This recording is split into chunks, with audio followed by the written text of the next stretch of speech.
Lecture matter গণপ্রজাতন্ত্রী বাংলাদেশের সংবিধান অনুচ্ছেদ ৩৮ সংগঠনের স্বাধীনতা। অনুচ্ছেদ ৩৮ সংগঠনের স্বাধীনতা।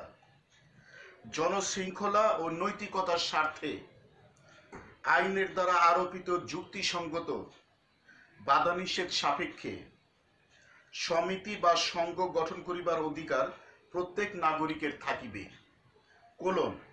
তবে শর্ত থাকে যে কোনো ব্যক্তির উক্তরূপ সমিতি বা সংঘ গঠন করিবার কিংবা উহার সদস্য হইবার অধিকার থাকিবে না যদি ক উহা নাগরিকদের মধ্যে ধর্মীয়, সামাজিক এবং সাম্প্রদায়িক সম্প্রীতি বিনিষ্ট করিবার উদ্দেশ্যে গঠিত হয়। খ উহা ধর্ম, গোষ্ঠী, বর্ণ, নারী, পুরুষ, জন্মস্থান বা ভাষার ক্ষেত্রে নাগরিকদের মধ্যে বৈষম্য সৃষ্টি করিবার উদ্দেশ্যে গঠিত হয়। গ উহা রাষ্ট্র বা নাগরিকদের বিরুদ্ধে কিংবা অন্য কোনো দেশের বিরুদ্ধে সন্ত্রাসী বা জঙ্গি কার্য পরিচালনার উদ্দেশ্যে গঠিত হয়। বা ঘ উহার গঠন ও উদ্দেশ্য এই সংবিধানের পরিপন্থী হয়। Article 38 Freedom of Association.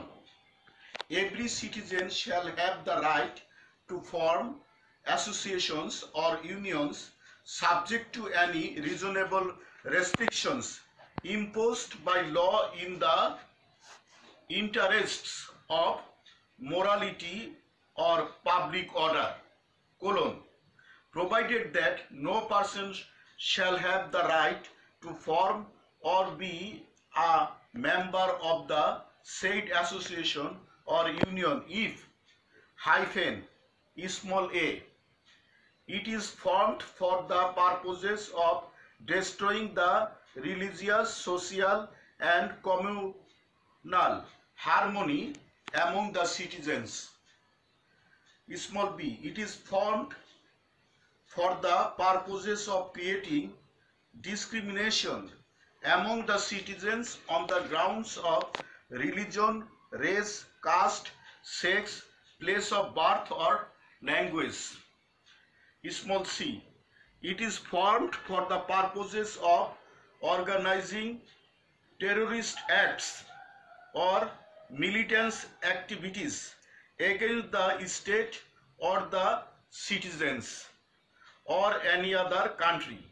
Small d it is for its formation and objects are inconsistent with the constitution. Lecture সমাপ্ত।